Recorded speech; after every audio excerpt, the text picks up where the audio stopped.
Yo, so how we gonna do? We gonna go live. Let's talk a little bit. Let's go. I know that there's more for you, more for us.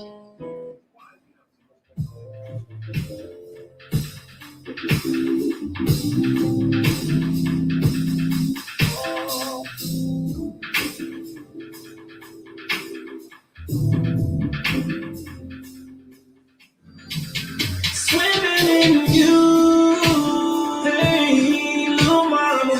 Said I wanna take a dip in your pool. Just go little goddamn. Hey, yeah, yeah, yeah.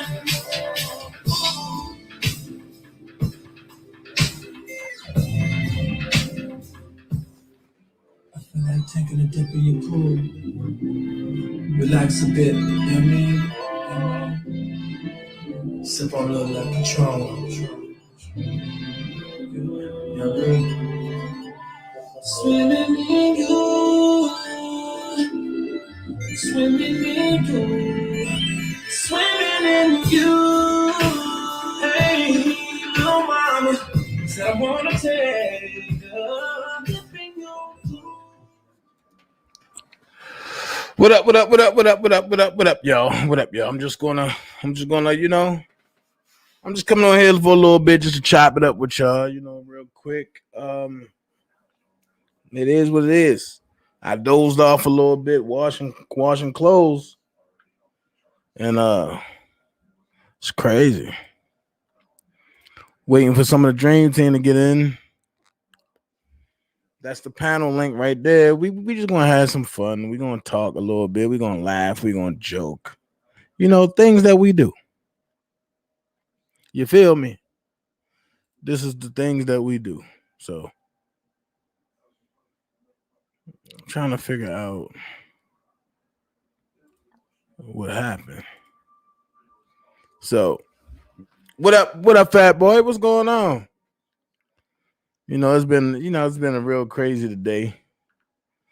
So I got everything off my chest.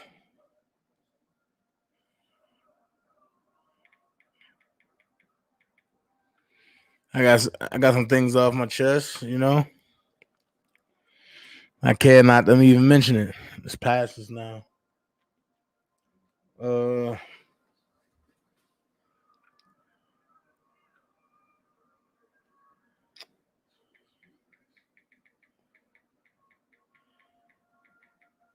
so Rob got some stuff coming up, right? Hey Tammy. Rob got some stuff coming up this week. Because today is the first, so we got 4 days before some of the material is released. Hey, Wifey Forever, Oak Cove. That's how I love it. My team, my homies. Some stuff is going to be released on the 5th, which will be Thursday. I believe Thursday. Hold on. Tuesday, Wednesday, Thursday, Friday. No, Friday. I'm sorry. It'll be Friday. So we looking forward to seeing what's going to be released. I'm gonna be looking at some other leads and some other stuff. It's just crazy because this R. Kelly thing has took a toll on a lot of people. Has took a toll on a lot of people. You got some people saying they ain't coming back because it's too messy. You got some people saying, hey, you know what? I'm gonna stick it out. You got some people that's just like, yo, we don't know what the hell to say. I get it. I get it. Tyree, what's up? So basically, I just came to chat on with y'all for a minute. Trying to wait and see where the other Dream Team members at. They probably sleep. This was so unexpected. The following program. They probably sleep. But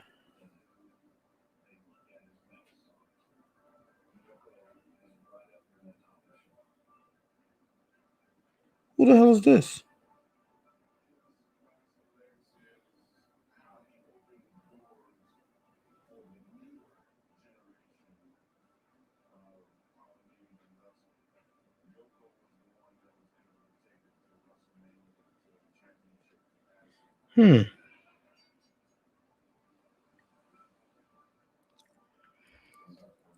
False information is being put out there. The New York City trial is only 4 weeks. 4 weeks long.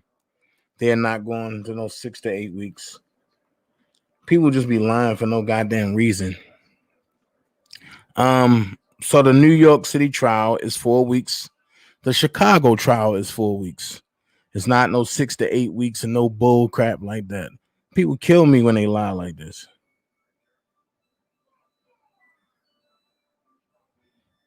Everybody do things to want to be seen, but ain't no trial going to be 6 to 8 weeks. Let's be for real. Rob trial is 4 weeks long. Simple as that.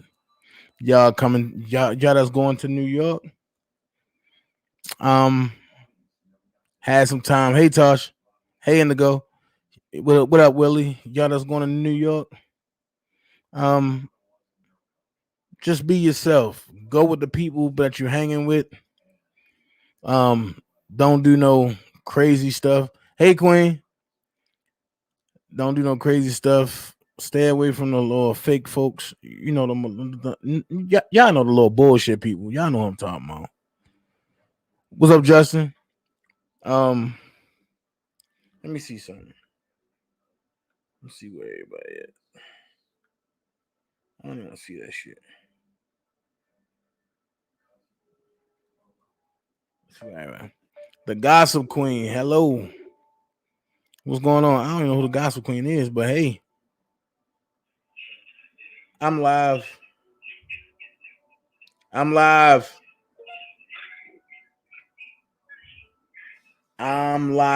See? I'm live. Bye. I'm live. So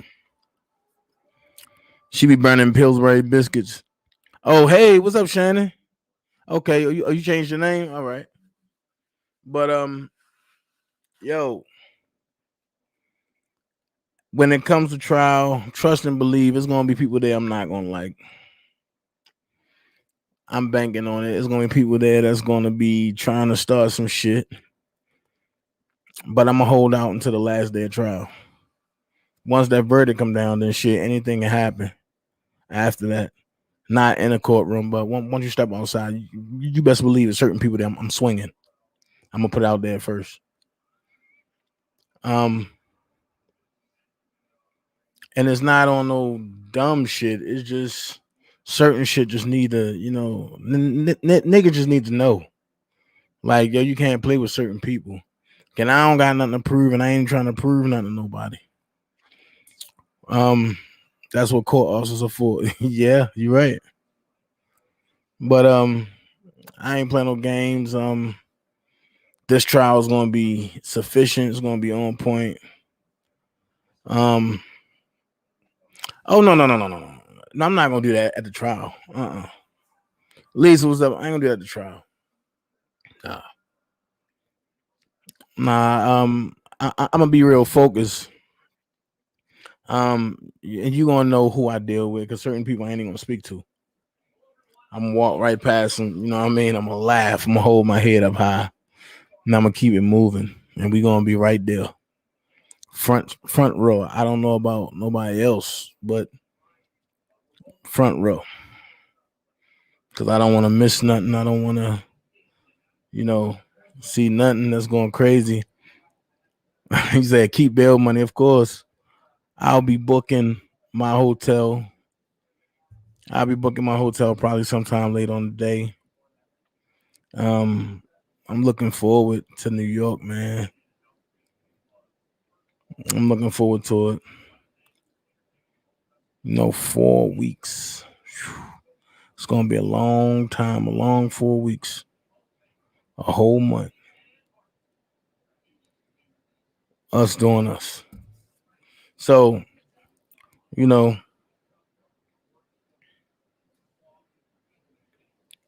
we gonna be just doing what we do, you know.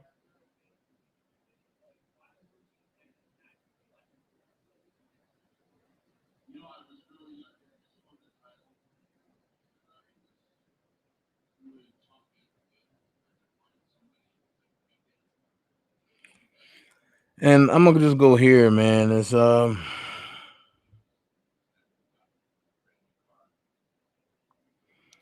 people, man. It's just crazy.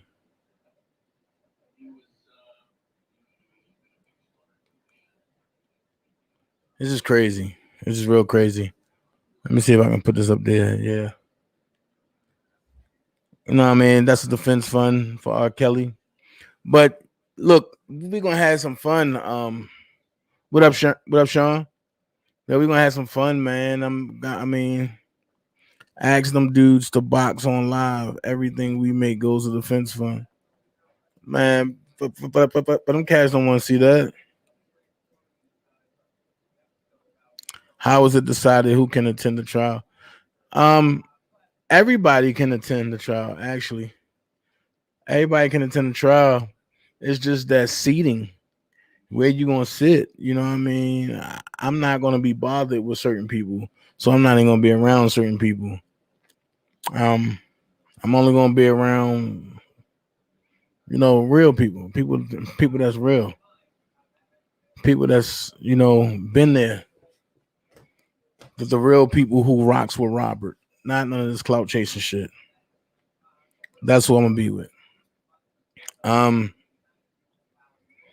other than that, we gonna mad chilling. But I thought grown man was gonna. I thought we was gonna battle today, but I guess not. So tomorrow I'm gonna be jumping in. I'm gonna be jumping all the way into. Hey Dana, Robert's gonna beat you in basketball.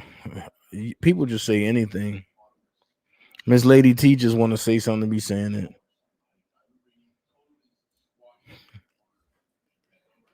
But I got you, Miss Lady T. If that's what you believe, then go ahead, cheer for Robert. I beg to differ. But things gonna be going smooth. We're gonna be going, full force. I'm gonna be letting updates go from my channel only. Um, some things ain't gonna be privileged. I'm gonna be doing Zoom meetings behind the scenes. Hey, question: have anybody had any problem out of Zoom? I don't know. I'm wondering if they shut down because everybody just it's like Zoom zapping out. Grease always burning. Crazy. Hey, Dana, Tasha K exposing Team Truth, and this case gonna be thrown out. Just watch, bro. I don't know about her exposing Team Truth because I haven't even looked at what Tasha K was doing, but I do believe that this case is definitely gonna be thrown out. Did I hear about Ti? Of course, I heard about Ti. I heard about the young lady who said she was clout chasing too.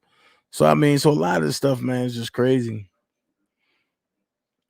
A lot of this stuff is hearsay. It don't have to be out good was good. Um, so yeah, and we're gonna, jump into some of these documents and and how some people think that Robert is guilty. Fine. This week you gonna have your chance to tell me why he's guilty. Tasha said Tasha K a liar with false info. And we can't say that. Cause then if you say that, Tasha, then you gotta make it make sense. If she's a liar, then that means that she was lying back when she was giving updates, but that Angela was giving her, right? So you can't say she a liar. Let's just say we all don't know what she doing. You know?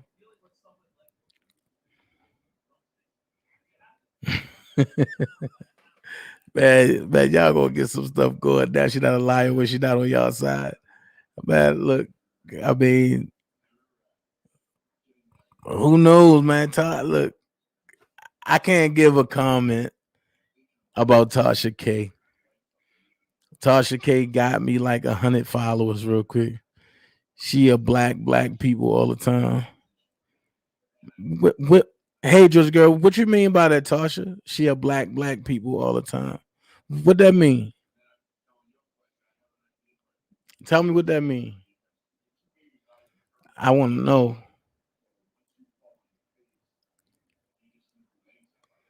But I do want to look at some stuff real quick, right?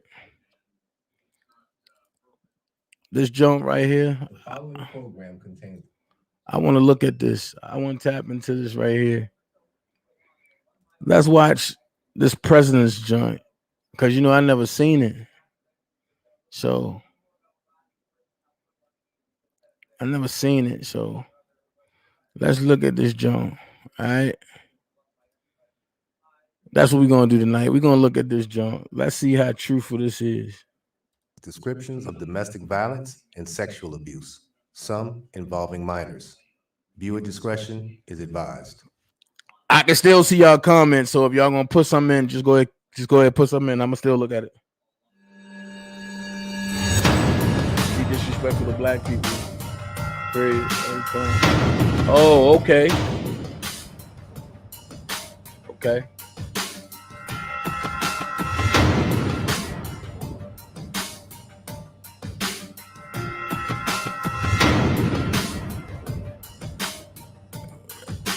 It's time to break some stuff down. Let's talk. Let's have a discussion.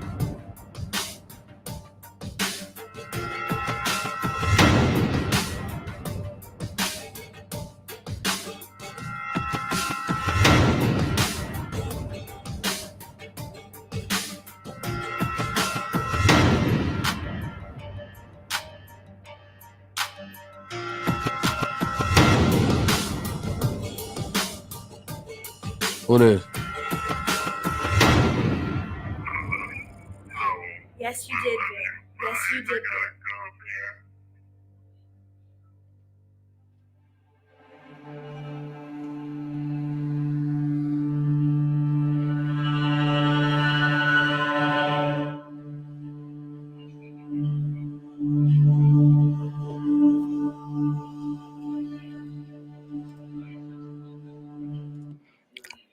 Let's stop right here. Let's talk about this. Right now, he's sitting in federal custody, right?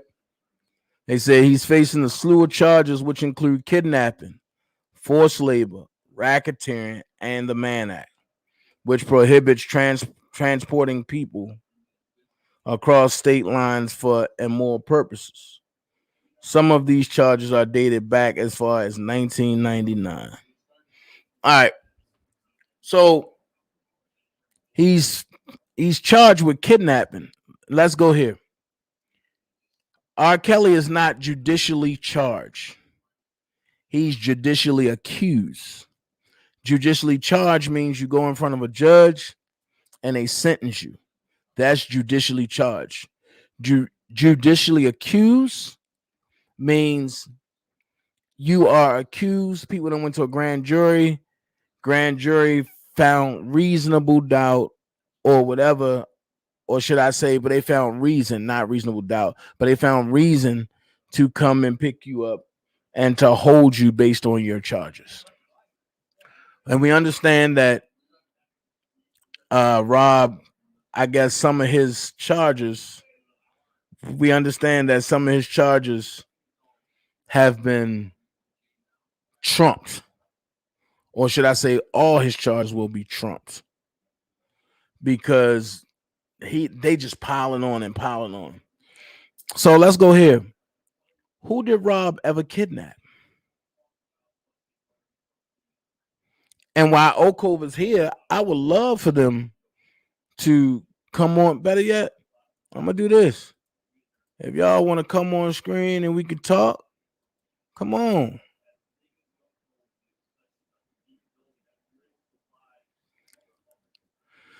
Come on. So that's the link in the chat. Or if anybody or if anybody want to come on, y'all can come on. It's not. It don't have to be just old COVID. It could be Dream Team, or it could just be friends. You know. Kidnapping. Kidnapping means that you're taking somebody against their will, right? So when you're taking somebody against their will, right? That's kidnapping. So who did Robert Kelly take against their will? I guess we would have to say nobody, because I never seen nobody that's being forced to be with R. Kelly. I've never seen nobody that's being forced to, be there. Wasn't no locks on no doors. Doors were open. It was an open door policy. You can come and go as you please.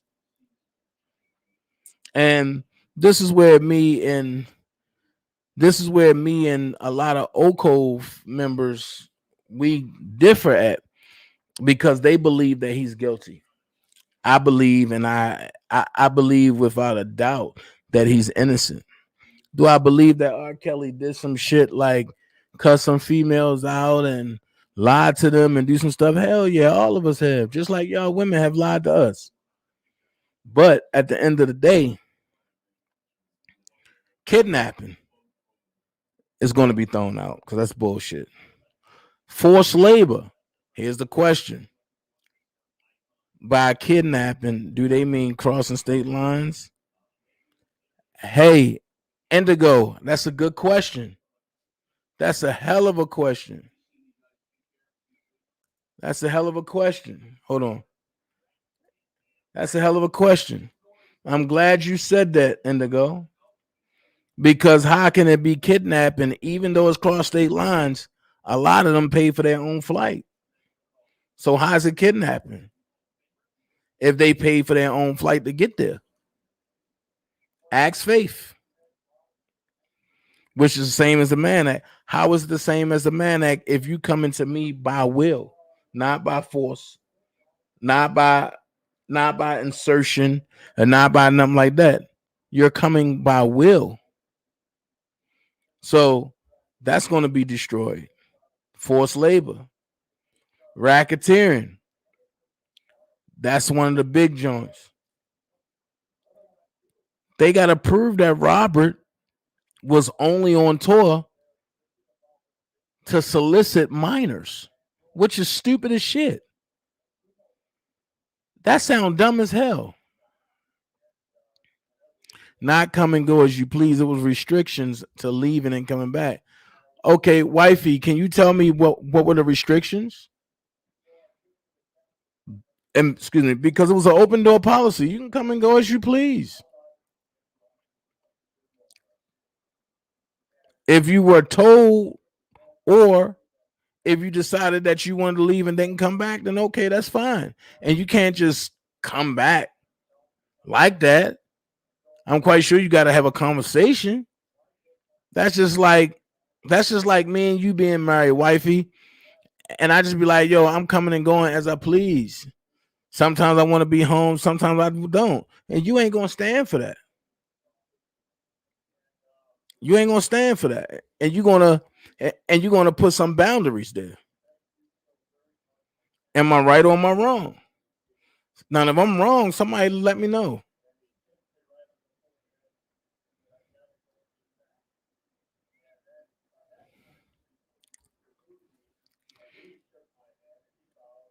You know? The Mann Act. Saying that it wasn't that easy, and you know that. Tasha, I'm gonna be honest with you. How can you say it wasn't that easy? Not unless you dickmatize. So what part wasn't that easy? You leaving Robert or you leaving the dick? Not saying you, but I mean like the people, you know what I mean? Control is very powerful. I totally agree.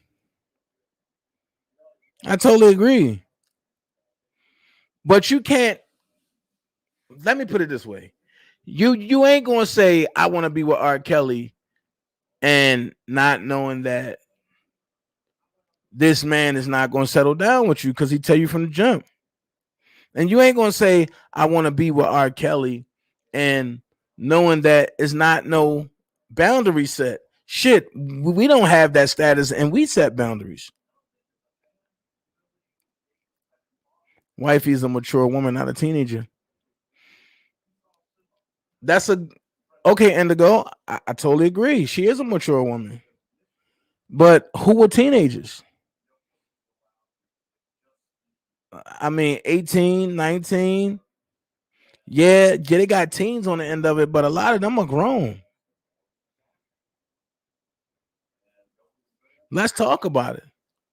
If you're around my age, when you was in middle school, a lot of the females was banging grown ass men, but that pulled up with the new legends, the box legends, but that pulled up.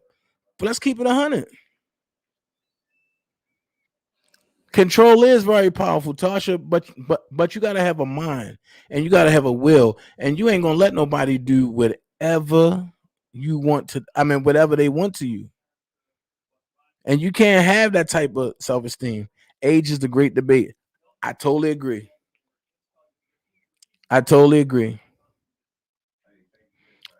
There's no way in the world we are going to go around in life and don't have boundaries. We ain't. Age is the great debate. And Indigo, I'm gonna tell you why I believe that age is a great debate. Because if you're gonna prosecute one for age, then shit, you might as well prosecute the whole half of the United States for age.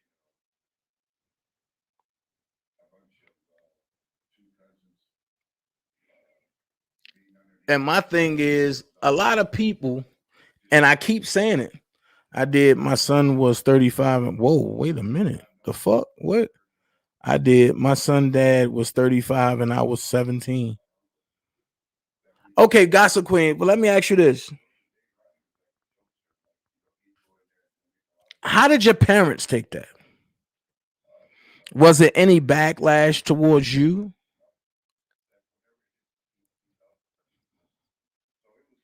That's what I want to know. Was there any backlash and towards you? Because I know a lot of people say, and I'm gonna use Azriel. A lot of people say, "Oh, Azriel's a little girl." Well, when you listen to Azriel, you can't say she was a little girl. Oh, your mom didn't say them? Oh, your parents didn't say them? Oh. Well, everybody don't have. Well, okay. I'm gonna say this. Did you move out of your parents' house when it happened, Gossip Queen? Did you move out of your parents' house when you started dating him? And then y'all became serious? Because see, there's a lot of moving parts when it comes to this. She was a little girl when she was with him. Hold, you talking about ass? I beg to differ. Wifey, and I'm gonna say this. I hear Angelo saying that, and I hear Larry saying that Rob slept with Angelo at 17, right? I hear them saying that. So in Texas, 17. So if you're 17, you're considered grown in Texas, right? Okay. I think that's what you're trying to say. But I hear Angelo and I hear Larry say that a lot. Oh no, Rob slept with her at 17, this and this and this and this. Nobody knows that. Nobody knows that true. And Larry said, yo, you can look at the iCloud. Yo, so you move out your mom's house at 13. Really? I would never let my daughter do. No, she said 17, Tasha. She said 17, not 13, 17.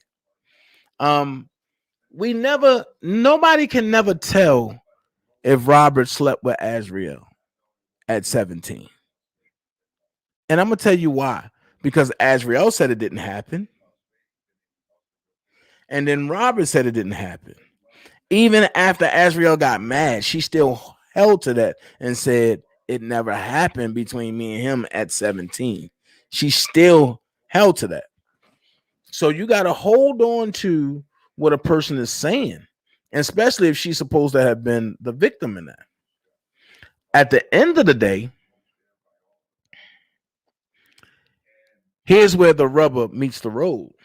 Because at the end of the day, I can put anything in a text message. We can just be chatting, saying crazy stuff.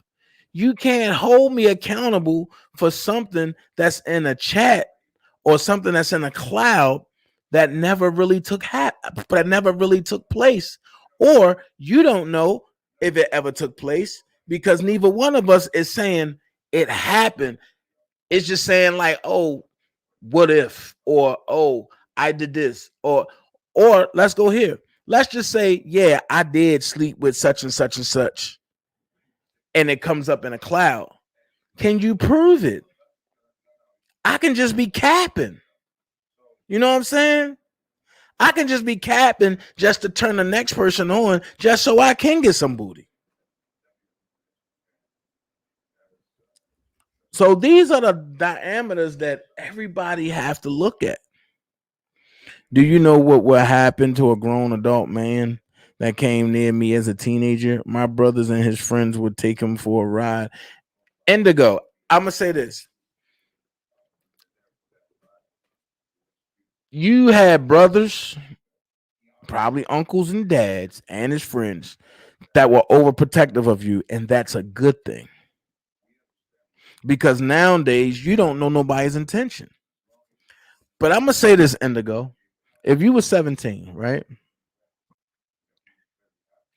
And LL Cool J said that he liked you, your brothers wouldn't do shit. I'm just going to keep it a buck. They'd be like, girl, that's LL. Go holler at him. You know what I'm saying? Wifey Forever said, I couldn't imagine her having sex with an older man and multiple people. It's sickening. Well, wifey, you really can't say that. Hey, Ty, and I ain't forget you. I fell asleep. Wifey, you really can't. Wifey Forever, you really can't say that. And I'm going to tell you why. Because when it comes to sex, there's no boundaries. So you don't know what somebody else has been adopted into. All right, fat boy. And you don't know what people is adopted to. Yo, you don't know shit. Angelo don't know. I don't know. Larry don't know. Nobody knows Azriel's sexual appetite before she got to Robert. If you let old boy tell it, and you know the little light skinned dude, the producer dude, if you let his daughter tell it, I mean his son tell it, Azriel was smashing already, heavy. I mean like porn star type shit. But that's his account. We don't know if that's true or not. Okay, I'm talking about my daughter Dana. Oh, okay. Let me go back up and see what you said. I couldn't imagine. Oh, well, wifey, and you got Wifey Forever. You gotta look at it like this. You saying that you can't imagine your daughter sleeping with an older man and other people, but I know females who can't be satisfied by just one man. I know females who need two men and they got to be above average. I'm talking about penis size. And that didn't just happen. And those people didn't just wake up and say, oh, I need two men to satisfy me. This stuff is learned behavior. And my thing is this. If Robert took people against their will and forced his behavior on them, yes, I think he should be prosecuted for that. But at the end of the day, knowing how he is, that's not him.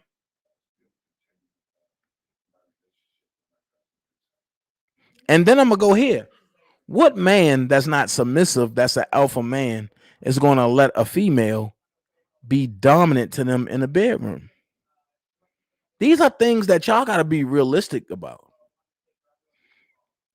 Tasha, I'm gonna put it like this: if you get a man, right, and your man be like, oh, and all timid, and you're gonna put him out your goddamn house, especially if you're ready to get loose. You want a man that's going to show you some things. I just don't get it because a lot of females are not being honest. Just like men nowadays, a lot of men ain't being honest. Face down, Todd, stupid. A lot of females are not being honest, and a lot of men is not being honest. I mean, and you got men out here that's talking about, oh baby, I just want to be booed up, and the whole time you just want some pussy. Instead of lying about it, tell the truth. Like, yo, I just want some pussy. I just want to smash. All females ain't gonna rock with it, but shit, at least a female say, you know what, that motherfucker honest. He brutally honest, but he honest. And that's where I'm trying to take this whole R. Kelly case back to. Being honest, not being one-sided.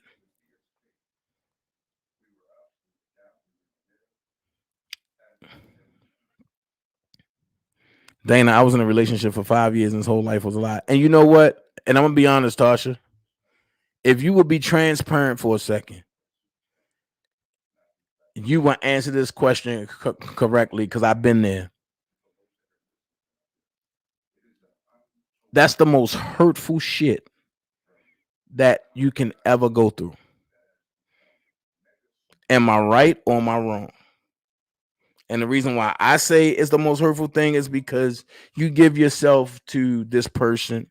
This person is doing, I mean, got it laid out for you.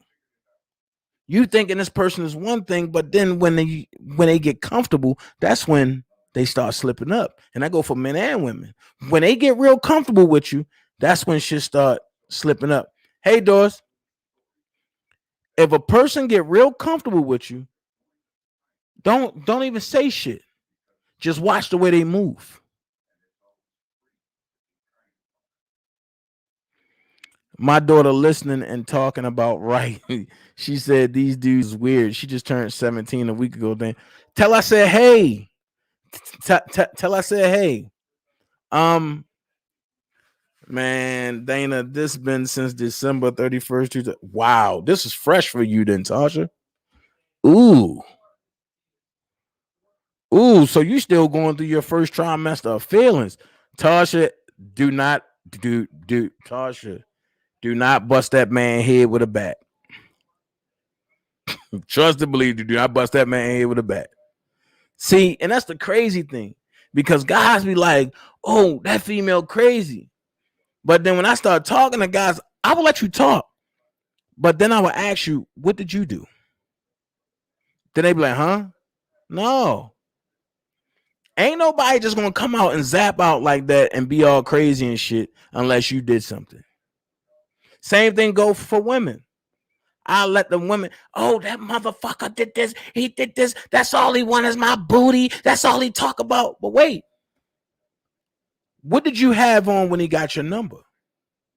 How did he view you when he got your number? How was y'all first 3 conversations? Was you walking and what was he driving? Or was he walking and what was you driving? Did he have on gray sweatpants? Uh-oh. Because nowadays, I'm going to be honest, and for the young lady that's 17, oh my God, I hate you got to hear this, but check this out. Females mess with guys for 3 tiers. Hey, lowdown. Females mess with guys for 3 tiers. And don't forget, and the link is there. If anybody want to jump in. Because this is a conversation that needed to be had a year and a half ago. Instead of all this, R. Kelly innocent, R. Kelly guilty. No, we need to bring truth and restore truth back to stuff. But females mess with guys for 3 reasons. 1, stability. 2, Whatever that penis size look like, that's what they want. And if it's bigger than what they had, they definitely want to try it. Three, they want that trophy on their arm. If you notice, I never said looks. 1 is stability. 2, penis size. 3, trophy piece. So let's go here. If you have a guy that have his own car, his own crib, his own job, that can put it down in the bedroom great and look halfway decent, that female is going to be there no matter what. If you try to cut her off, nigga, you might as well enter the world of hell.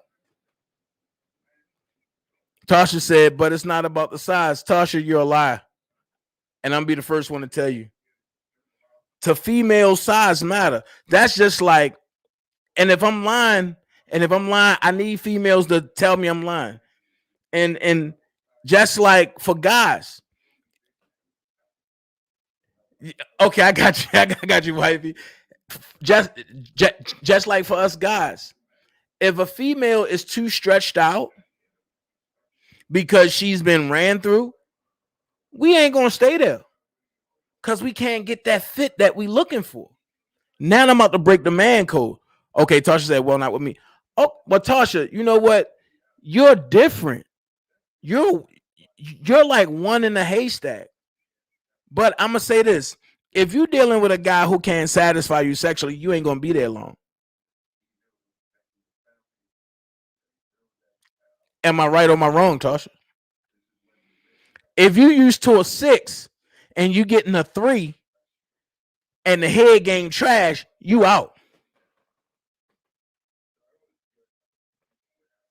You're out. If you are used to getting a 6 and here 3, you're out. Low down one said, you better bring something to the table. And here's where it get real at.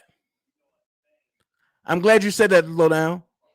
Tasha, see what I'm saying? See what I'm saying? So you can't say size don't matter. So you know what I mean? So I'm just gonna keep it real. Low down said you better bring something to the table. I'm glad you said that, low down, because check this out. For a person to have everything, right? What can you bring him to the table except for a wet tail and companionship and help him progress where he is digressed at? Todd, man, you gonna fight. You know what I'm saying? And these are the conversations that we're having when you can sit and have like-minded people and people who ain't ramping and raving and acting like Hebrews and hellions and sugar honey iced tea. But this conversation spawned off of the opening of a movie. We ain't even get into the movie. This is just the opening of it. My girl said I'm broke, but my make up for it. See what I'm saying, fat boy? People say different things. I'm not paying Ty no attention. Oh, but you can't be hung too low. Why not, Ty? I had this female tell me one. I'm about to break the man code real quick. I'm about to break the man code.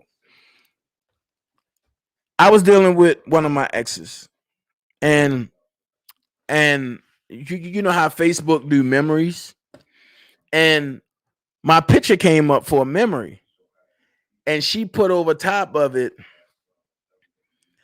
stop slapping my hands, telling me to move my hands. And then she put my ex said, move your hands.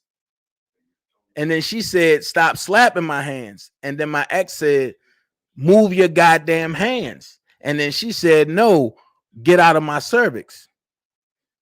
And I laughed about it, but females say they want one thing, but then when they get it, they can't handle it. So instead of saying I can't handle it, or instead of admitting that, this is a little too much for me, they would do something unknowingly or knowingly to mess up a good friendship forever. And that's crazy because it don't have to be that way. Ty said, or broke neither. So Ty, let me ask you this. What do you feel about women and men who want things from the opposite sex, but they don't have it themselves? What do y'all think about that? And I'm gonna use your statement as an example, Ty. A female can't say they don't want no broke man and they broke themselves. If you can't get me a 2 for 2, no, I'm sorry. If you can't get me a 2 for 5 from Wendy's, Davy single, no cheese, no mustard, a lot of raw onions, and if you can't get me a sweet tea, then what can I do with you? And you might got some fire ass punani, but guess what? If you can't meet me halfway, what happens after the activity stop of sex? You go back to being broke and hungry and paying bills. He said, I don't have female friends no more. You stupid. I'm just saying. I'm just saying. And for the guys, I've been hearing guys say, oh, I don't pay for nothing for no female. Dog, let me explain something to you. When you gotta pay for nails to get done, hair to get done, when you gotta go buy the bundles of hair, when you buy some socks, when you go buy the shoes, when you go buy the food, you are paying for the vagina that she carries. Same thing go for men.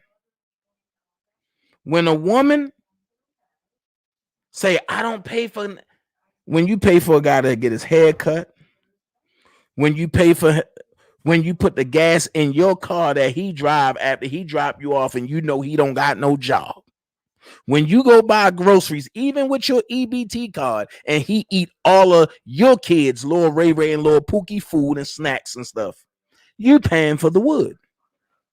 And I got to say it that way because I have a 17-year-old listening. These are the conversations that I have with my 13-year-old. And the reason why I have the conversation, because I will never have my daughter or daughters out here lacking.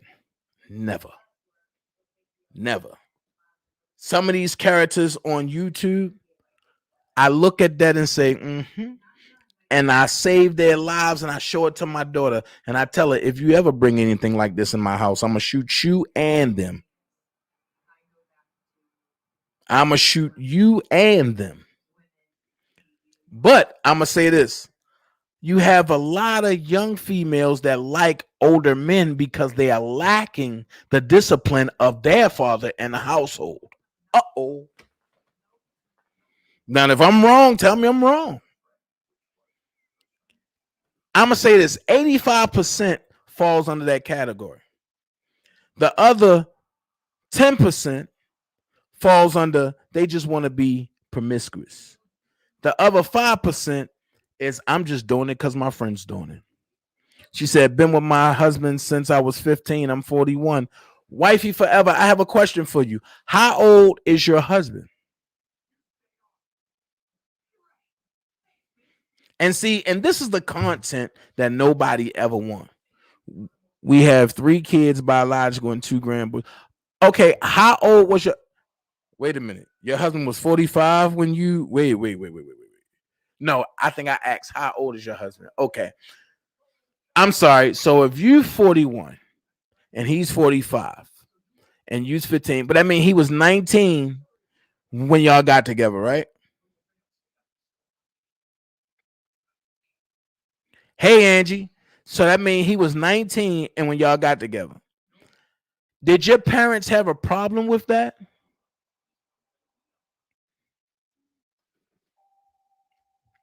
These are questions that need to be asked. And still right here, she need to listen. And I'm gonna tell you why.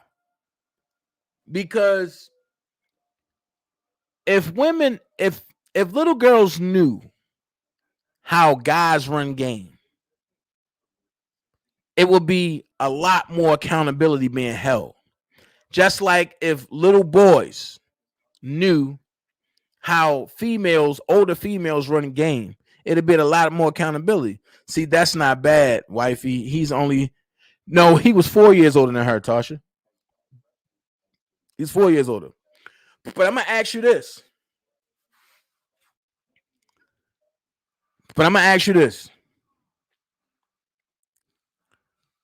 And I'm gonna pull something up because last night Tasha and Ty stated this. They said Robert Kelly married Aaliyah, right? And then they said, but it got annulled. I don't think people know the meaning of annulment. Because see, I didn't really know the meaning of it. I didn't know it was two meanings to annulment and marriage annulment. I didn't know that. Thing that I was 18 hitting a 39-year-old woman. I'm a victim. Man, we are both victims, bro. And see, I'm gonna tell my story. I was 8. And my babysitter was fucking the shit out of me. I didn't know what I was doing. Only thing I knew is I loved it and I liked it. But when my mama found out about it, she got mad. And I zapped out on my mama because you taking me from something that I like. I'm going to school on a dean's list now because I get to fuck my babysitter. But a lot of people was like, oh no, she was raping you. She wasn't raping me because I liked it.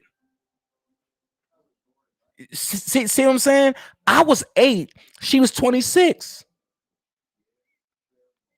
And if I would have had to go to trial, I would have told the judge, sir, I loved it. I was just like Gwen Stefani. I seen some coochie and I liked it. I would have been just like Gwen Stefani. But here's where the downfall comes.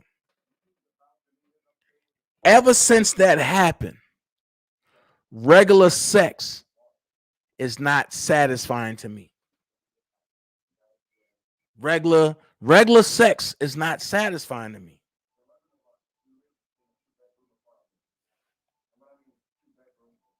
I gotta have something extra. Like, and I'm just letting y'all in my life for a second. Yeah, my mother did prosecute and have her locked up. And she did 7 years in jail and before she died. And I'm gonna be honest with you. I really didn't forgive my mother until I turned 21. So from the age of 9 to 21, I held a grudge. I'm gonna be honest with you. I held a grudge. Yo, a lot of people don't understand, like, Baltimore is real poverty, man. Baltimore's like a third world country. So if you ain't getting money, or if you don't got money, or if you ain't doing what you gotta do to get money, you're gonna fall just like the rest of the folks. I had 3 things happen to me in my childhood. 1, my babysitter was hitting me off lovely. I loved it. And she was giving me money. She'd give me $20 here. So $20 to an 8-year-old, that's a lot of money. But once my babysitter got taken from me, I stopped going to school and I started hustling. I was still playing football. I was still playing basketball. And I'll never forget it. I made my first $1,000. And a lot of people going to say, Dana crazy. I made my first $1,000. I went to the store and bought my whole class lunch. I went home, and before I went in the house, I had $760 left. I put $50 in my shoe because my mom always was checking my stuff, and she would have took whatever I had in my pocket. So I put in my shoe. I took the other $760 and threw it in the dumpster because I just knew that I was good at what I was doing. So I can stand on a corner for 6 hours. I was a kid. They wasn't paying me attention. So I can run.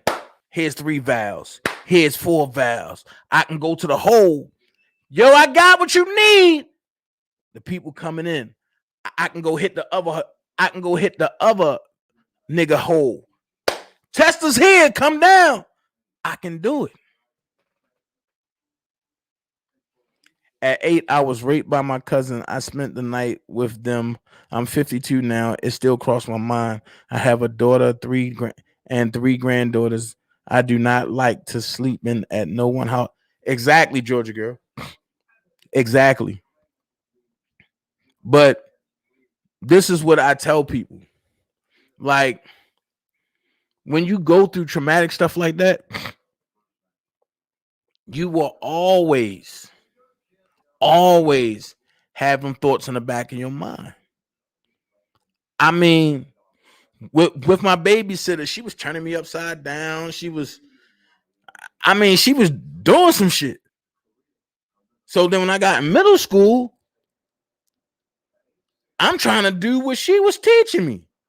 And girl, like, oh shit, he advanced. He this, he this, he this, he this, he this. Not knowing my story. I wasn't advanced. I was just taking advantage of. But I liked it. Versus, let's take Azriel.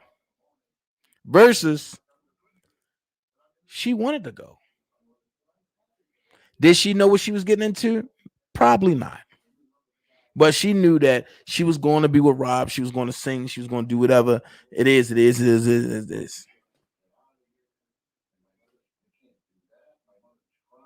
At the end of the day, nobody knows the extent of their relationship because she's only telling you what she want to know, and she's only saying shit out of anger, and he's not saying nothing. So how can you really get the truth? Angelo is her dad. He can only speculate. Because was he there when it was going on? Shit, he didn't even know where she was at first. So I get everybody around the board. Angelo mad because his daughter left him for a while. Rob mad because his girl turned on him.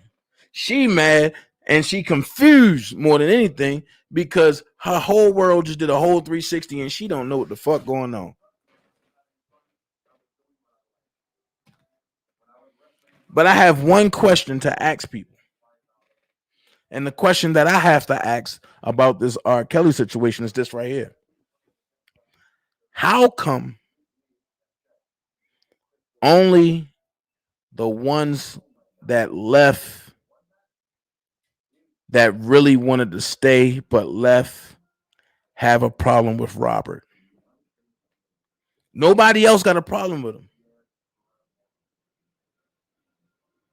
And I heard somebody say that Hot Water, aka Lanita Carter, oh, she filed a police report. Go dig into that police report. She only filed that police report because her boyfriend made her and she had to get him a new truck. I'm sorry.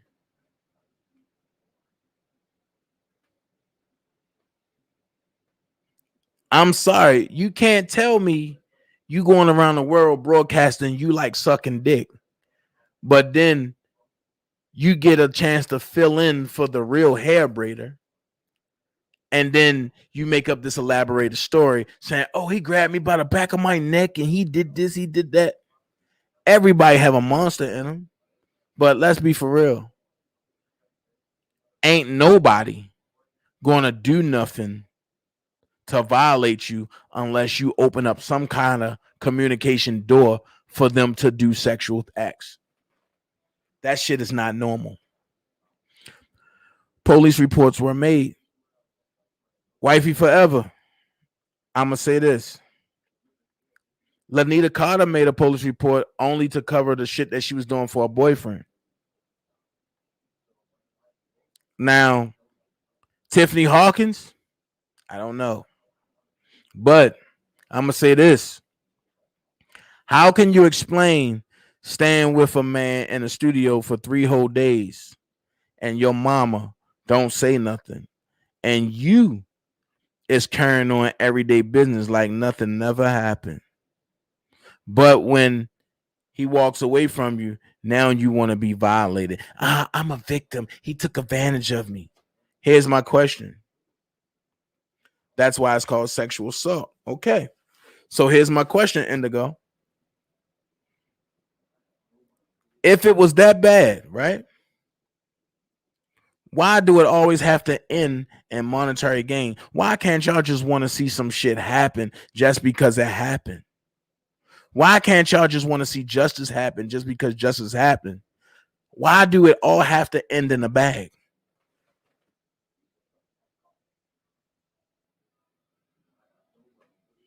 Oh, I was with R. Kelly, so I'm going to sue that motherfucker. He violated me. If that's the case, Oprah Winfrey slapped me on my ass when I used to run and get sodas for her back at WJZ back in Baltimore. So can I ask a question? Can I sue Oprah Winfrey? She violated me. But if I was to do that, I would be shunned upon. Oh man, go ahead, man. Come on, man. That's a woman, man. We got to stop with this double standard shit. I get it. I get it, Ty. I get it. A violation is a violation. But what I'm saying, Dana, you on it tonight. You bring back old memories. Oh, no. If I bring back any old memories for anybody, I'm so sorry. I didn't want it to be like this. If all this defamation of character on Rob, why he never sued any. I'm going to be honest with you, wifey forever. And I'm going to keep it a buck. From the time that I spent around Robert, I'm going to be honest. He don't think about it.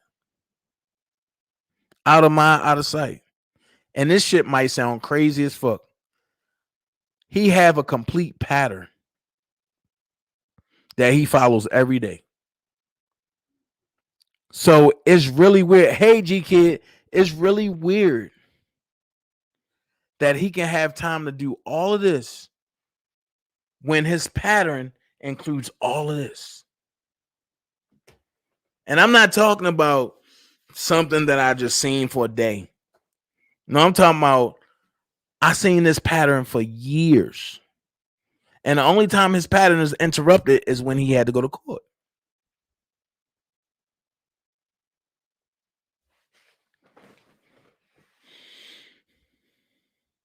I think they were convinced to not press charges. Settling was less traumatic.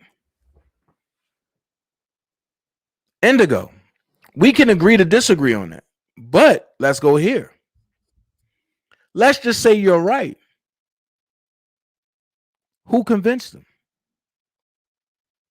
Because mind you, a lot of females saying that these are little girls, right?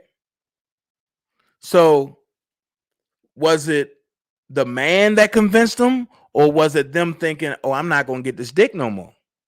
And we got to go back there. Because y'all saying that they were sexually assaulted. Y'all saying that he had sex with them. So were they missing him or were they missing the penis? That's what we got to go back to. Settlement is like being guilty of something. Wifey forever. It is, but it's not. And especially when you really don't know nothing, but you being told just to settle it so that way it'll go away. You're trusting the person that you have in place. And a lot of times we find out that's not a good thing. Doris Lane said, until this day, it's hard for me to trust men. I got married, had children with my, at the time, husband. Yeah, it's very hard to get past something like being raped or almost. Whoa. So, Miss Doris, let me ask you this. Was it another man that committed the act, or was it your husband at the time that committed the act? And see, and this way we got to get back to. I'm waiting for Miss Doris to give me her answer, but Wifey Forever said, why did his lawyers say he married Aaliyah? I don't understand that though. Wifey Forever, I'm gonna be honest, I don't understand it neither, unless it's one thing. And that one thing I will not say out loud until after his trial is over. But it will never go away. That's the point, Tasha. That's the point. It will never go away. But when you don't know shit, when I'm gonna say this, when you're not educated in that field, you don't know it will never go away. You're trusting with the Don Russells and the June Barretts and the Daryl McDavids and the Barry Hankersons and them are saying. So you trust in them. Miss Doris said another man. So question. Why do men, same thing go for women too, why do men and women have to pay for the sins of another man or woman? That's not fair. Why is it so hard for women that has been violated or that have some baggage? Why can't y'all allow a man that really want to be there to help y'all unpack y'all bags? And while he in the studio, he said Aaliyah age was 14. I'm gonna be honest with you, Wifey Forever. And the hell, hold on, Wifey. And the hell said, are you serious, Dana? Missing sick. Tiffany said she never was attracted to him. She felt obligated to, in a sense, because again, these are children. The hell, I'm glad you said that. And I'm gonna go here and with that. And I tell Tiffany to her fucking face, she a fucking liar. If she was never attracted to him, she would have never been in that predicament. Never. That's one thing that in 2021, we going to hold everybody accountable. And I think if we as melanated people will hold each other accountable and take back our community, we don't need these crazy motherfuckers, these crazy Caucasians running around acting crazy and towards our people of color, because we'll be able to govern ourselves.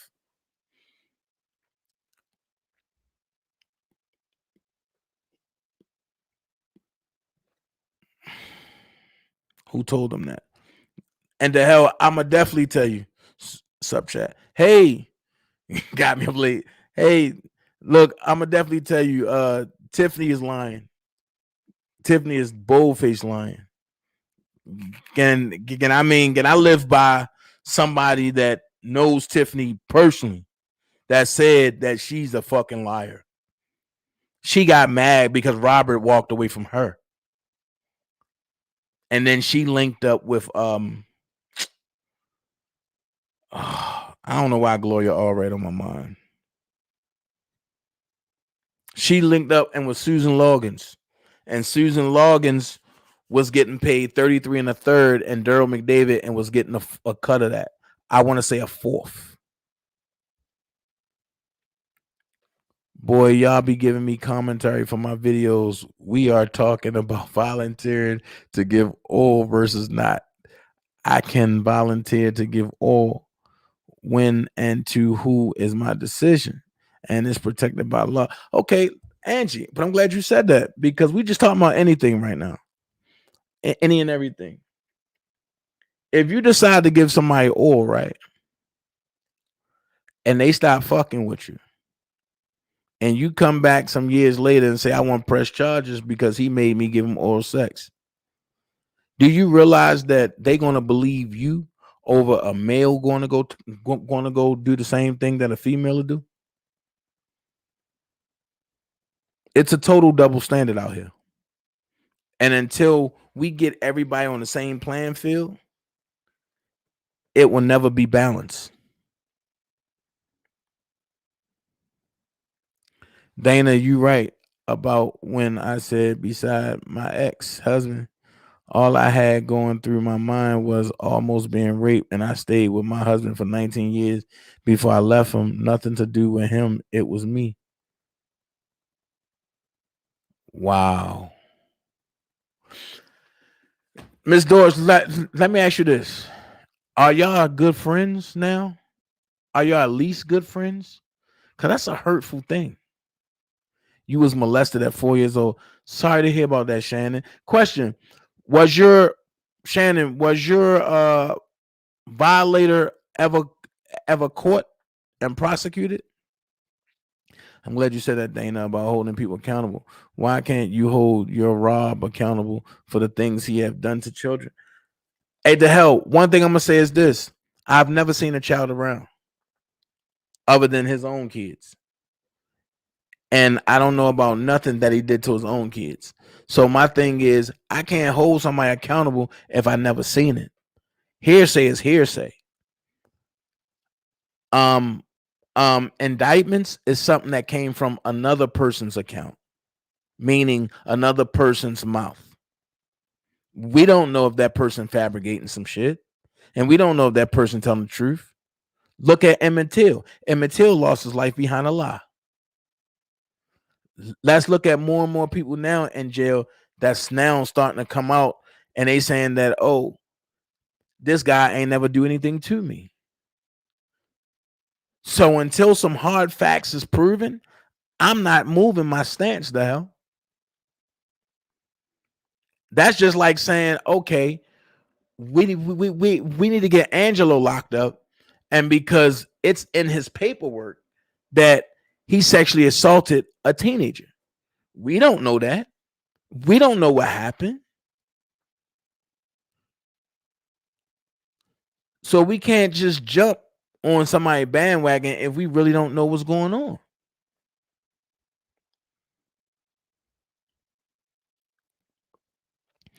Do you know if that's the case? Who's saying that anyone is holding a person responsible for something that has happened to them by someone else in the past? Wow. I don't know if that's the full case, but 9 times out of 10, that you know, that is the case. So if it wasn't true about Tiffany, why are there court testimony and Aaliyah was going to testify on her behalf as well? But unfortunately, she passed away. I'm going to go ahead and I'm going to say this. If you really think, and the hell, and this is something that I know for a fact, if you really think, I'm going to get there, and Demetrius, if you really think that Aaliyah was going to do anything to hurt Robert, you are crazy. I seen Aaliyah zap out over Robert. And this is when she was with Dane. And let's go here. If we're going to prosecute Robert for Aaliyah, why aren't we not prosecuting Jay-Z and Dame Dash? Why aren't we not prosecuting Nas? Because if Robert messed with Aaliyah at 15, right? 2 years later, Dame Dash was fucking Aaliyah. Before Robert got to Aaliyah, Jay-Z was fucking Aaliyah. Allegedly. So why is it hard to believe that Robert never touched Aaliyah because they had a platonic friendship because she was helping him learn how to read and write? Why can't we believe that Robert never touched Aaliyah, but nobody want to bring up the fact about Dame Dash, Jay-Z, and Nas? If we gonna get one, we gonna get them all. Now, Demetrius said, What do you think about the Me Too movement? Oh, matter of fact, and then I'm gonna go here. When Robert found out about Aaliyah passing away, I'm gonna be honest with you. A lot of people hate Kip, but Kip is the reason why Robert is still here. Because Robert was trying to kill himself. He was that hurt. A lot of people don't know that.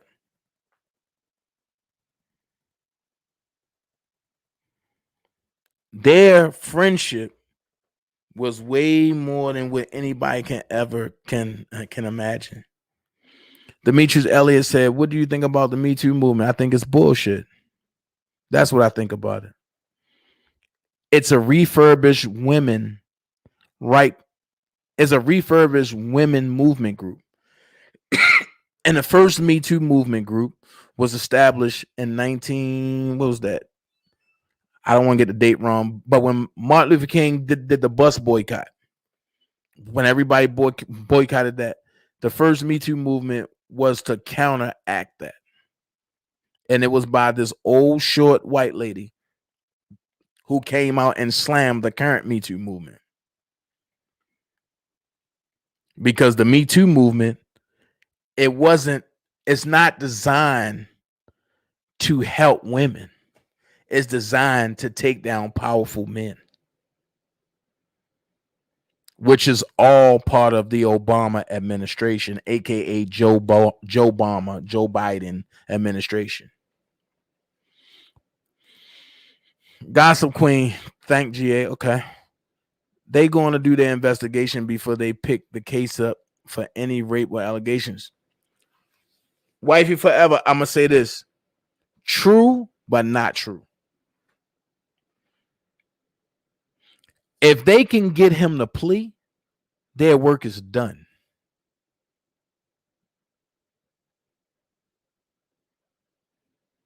And a lot of the FBI tactics are scare tactics. So sorry, Gossip Queen. I pray for your healing. Molestation will mess up your future relationships. So sorry, sweetie. They are not going to believe me without an investigation. That's not true, Angie. That's not true. But that's all you got to do is sound convincing enough. Haven't we seen that on YouTube already? But that's how I ended up in court. Make it make sense. Most differently, he will always be in my life. We had children together. Doris Lane, I'm gonna say this. Not true. Because if a man is scarred enough, even though he got kids with him, he will disown you and try to go back door to see his kids. And if he can't go back door to see his kids, he'll cut everybody off, which is not healthy. But I'm glad that y'all got some type of relationship there. At Dana, if you see videos with him having sex with minors, what will you say? I will flip the fuck out. I will flip the fuck out. But I also know that the deep fake videos are real. So I know where I'm gonna say this. I'm gonna say this. If it's proven that it's legitly Robert, as a friend, I will question him in private, not in front of everybody else. That's what real friends do. We talk to friends in private. G Kid, you're right. I was glad I had a supportive family when it happened to me. That's something you never forget. Okay, Doris Lane, G Kid, it really will. I've been on meds. Oh no. Indigo said Angelo explained what happened. I'm glad you said that, Indigo. That's Angelo's account. Of course, Angelo gonna say what he gonna say to make himself look good. That's his account. Because even in this president stuff, you've seen a whole different account than what Angelo has told.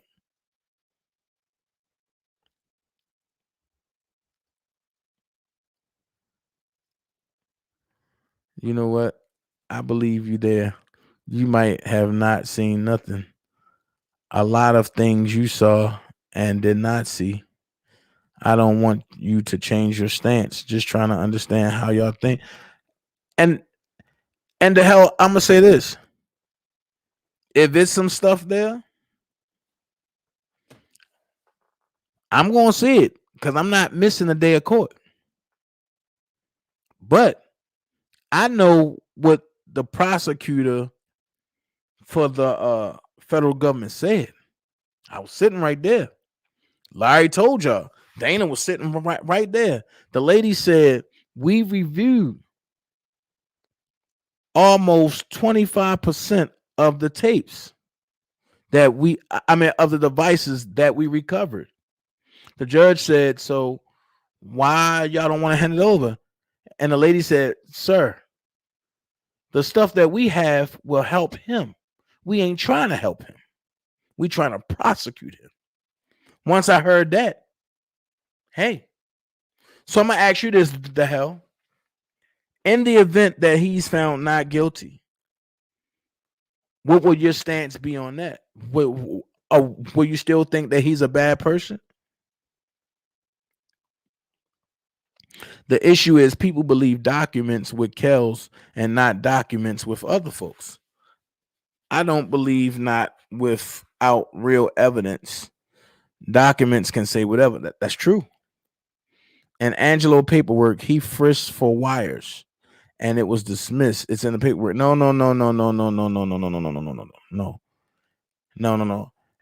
Hey, the hell. It wasn't dismissed.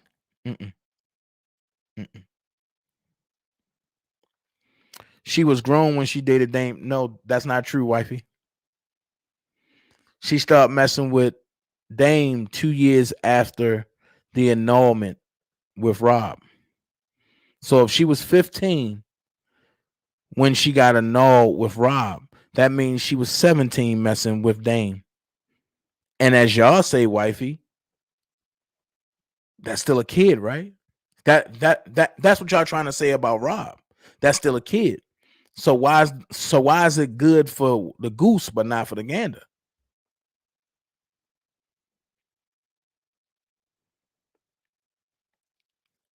He is not charged for abusing Aaliyah. He is charged for paying for fake ID. Nope. That's not true. Elgood, go back and look at the New York indictment and read it again.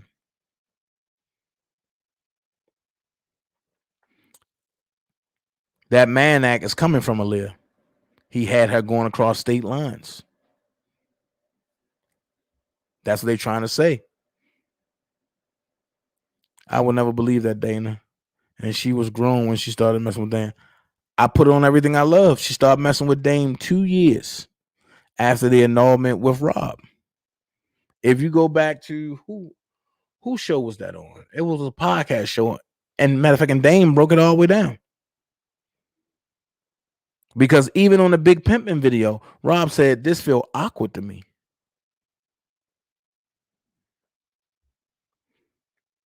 Yes, he did not go to jail. I was scared to testify. Wow. Okay. Why was you scared to testify? And because you had a kid by him?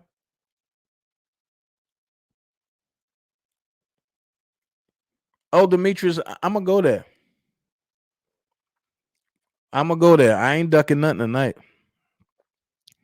They can't just take my word for it and lock folk up. That's another form of lawlessness. Dana, we don't do 9 times out of 10 and make that a fact. That's dangerous. Accountability can't be one-sided.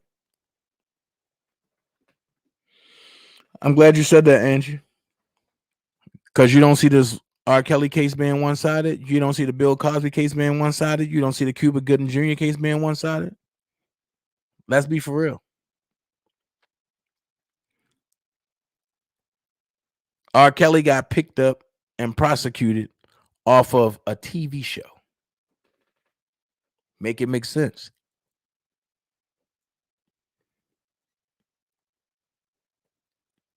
And then when you bring that up to people, and you know what people say? Well, and no matter how he got prosecuted, he got prosecuted.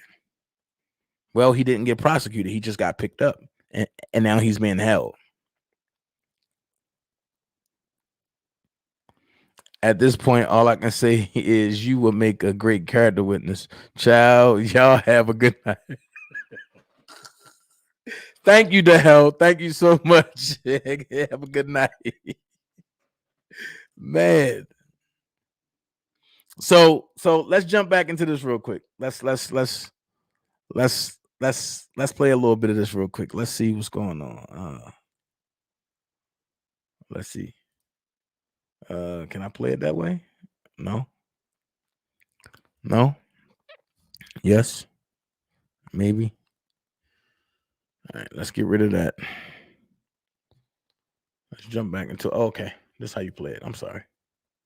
I'm gonna watch this thing with y'all.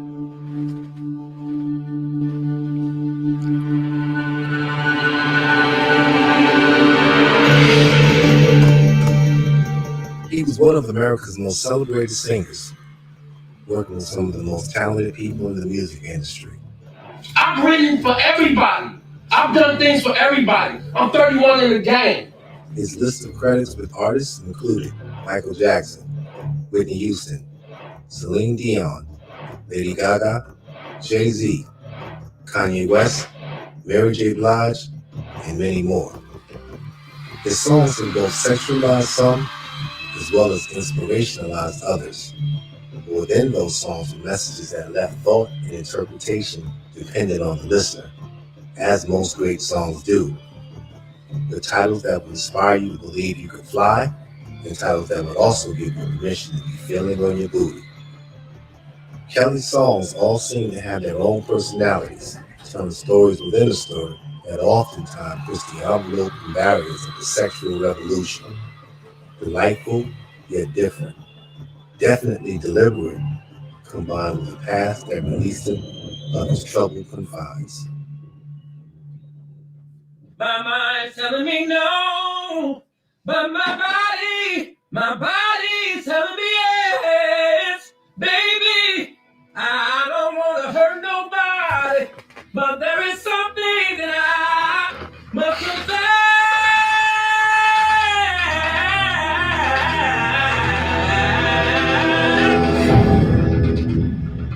He has one of the most recognizable voices in music, with talents that are as undeniable as any man's demons, that run parallel with musical genius.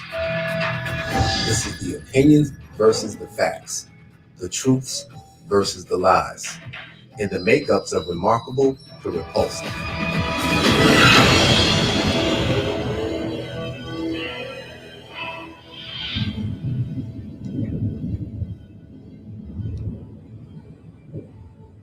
In order to fully understand the story of any man, to be fair, he must first start with his very beginnings. This approach ensures that at the very least, with one's willful intent, most will understand.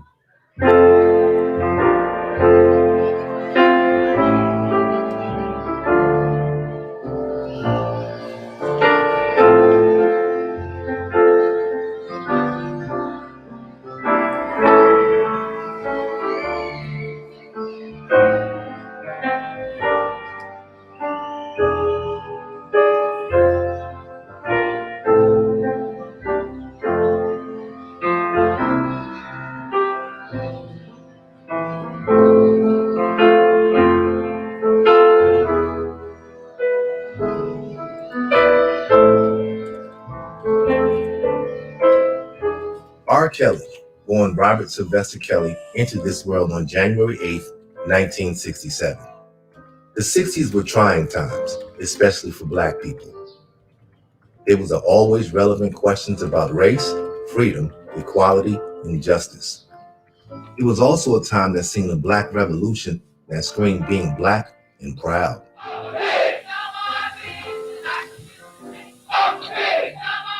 With an undertone that really promoted being poor and sometimes promiscuous. However, not all Black families experienced that behavior. There was still an overwhelming majority who believed in the principles of matrimony, getting together and staying married to raise a family together. According to the 1965 issued Monahan report, only 25% of children were born out of wedlock. But as the years passed, those numbers increased dramatically. One of the studied reasons was the introduction of welfare, government assistance. What was supposed to be created to help actually forced fathers out of the home. The man of the house rule Black men took pride in actually hurt the house because the government assistance dictated that a man's presence would only get a household little to no benefits at all. This in turn caused Black men to leave in order for their families to continue to receive those government-issued funds. However, these actions were recognized as wrong by the Supreme Court, and in 1968, with the case of King v. Smith, the courts ruled against the government's rules and abolished those practices. Unfortunately, by that time, the Black family had been decimated and dominated with Papa was a Rolling Stone. This is what created not just Kelly, but millions of Black men for that time. Fatherless households, and for those who were lucky, they knowingly and unknowingly shared a father.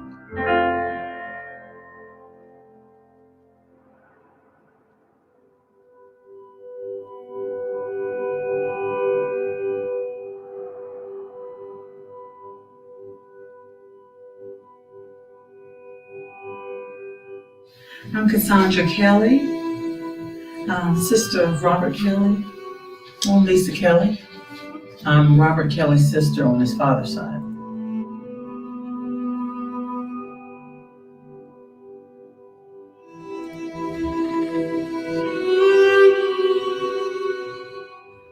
My dad was a contractor.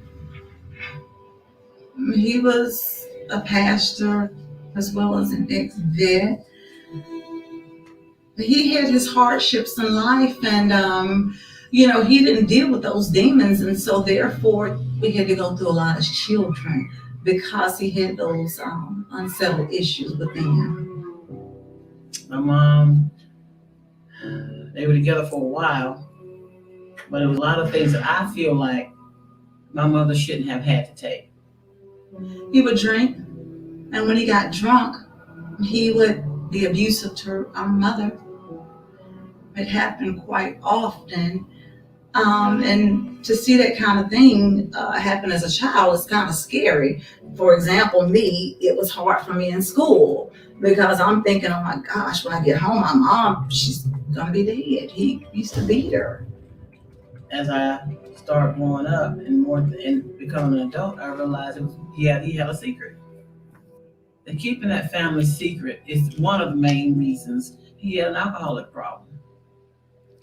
So my mom, she had to be the one to take the blows for that. And that secret was he had Robert. He was holding this secret that I have a son and I want to be with. And then everybody knew but us, but he was holding that to himself whenever he would get drunk. That's all he talked about. I know within my heart he loved them. He wept for Robert. He did. He wept and was like, I wish I could have my son with me. I wish I could bring my son. I wish I could bring my son. He said it so many times, I can still hear his voice in my head. We had family reunions. Our family reunions consisted of his mother bringing him. It's been times where, not just the family reunions, my dad would just hand me the phone. He'd talk to your cousin Robert. That's how he was. He'd just automatically put us on the spot. Talk to, this person, talk. So one particular time, he said, talk to your cousin Robert. As I got older, and I would ask, he never would just be honest and tell the truth while he was still here. My cousin, she confirmed and just came clean. And then when she came clean, her brother came clean. So I went and talked to my older cousin that knew the whole situation. And then he told us the truth. That's not your cousin, that's your brother.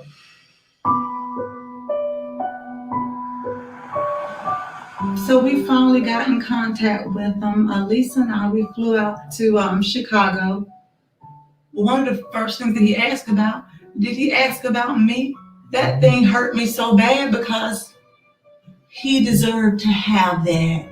It affects you in some kind of way. Not having a family unit, and especially a son not having that father figure. He deserved that, but he was robbed of that. If the truth would have came out back then, I feel like we would have had a better life.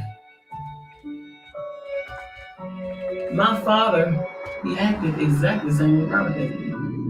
When I saw him walk into that courtroom the first time, I couldn't help but I had to hold myself, because it's like I'm seeing Dad in the flesh again. The way he handles himself, the exact same way his father is. Exact same way. And then on top of that, a lot of things start coming to me because my father had a great business, but he didn't read his contracts. He couldn't read his contracts. I don't even have a college education. I have dyslexia, bro. I don't even know how to read, spell, or write, or do math.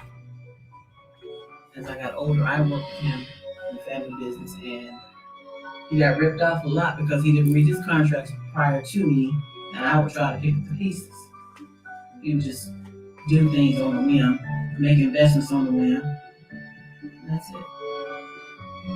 A lot of my father's ways are manifested. A lot of them. He had a very good mind, very wise man, but a broken man.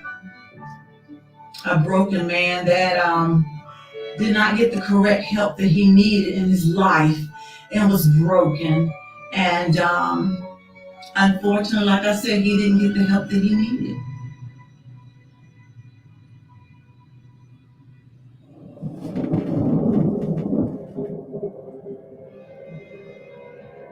There's a saying that says, God places no burden on you greater than you can bear. And although Kelly's father bared the soul of a broken man, Kelly would experience a broken soul that would traumatize his being as a whole.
According to reports as well as family member statements, a young Kelly was molested by his older sister on his mother's side. The horrific incidents in which he had to endure surely scarred him, as it would with any man or child. The reality of what he went through ensured one thing. Good night, Dale. R. Kelly was destined to be R. Kelly.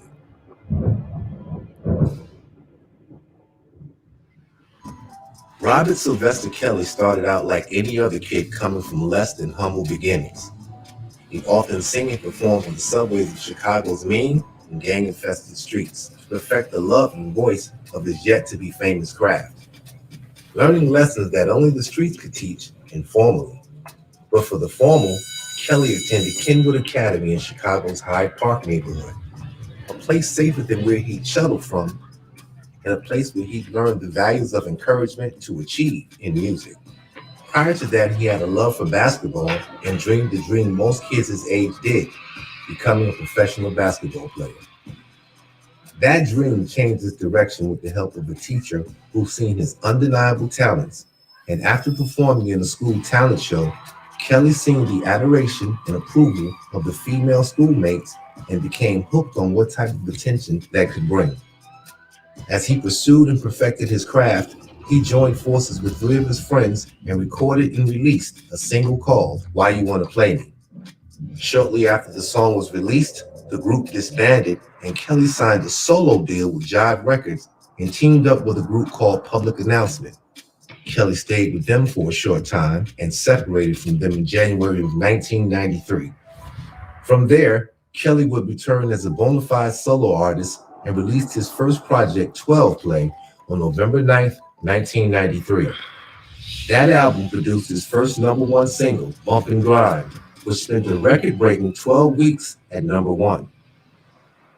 As successful as it all seemed, this was the introduction to the rampant rumors and dozens of accusations that would soon follow.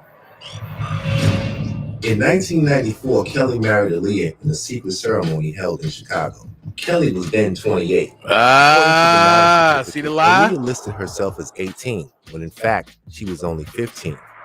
In 1996, Tiffany Hawkins sues Kelly for personal injuries and emotional distress based on a relationship when she was 15 and he was 24. In 2001, Tracy Sampson sued Kelly for an indecent sexual relationship when she was only 17 years old. April of 2002, Kelly is sued by Patrice Jones, who claimed he impregnated her when she was underage. That same year, Montina Woods alleged that Kelly videotaped them having sex without her knowledge. The case was settled in 1990. This case was settled out of court. Kelly would go on to settle both cases with the condition that both women sign a non-disclosure agreement.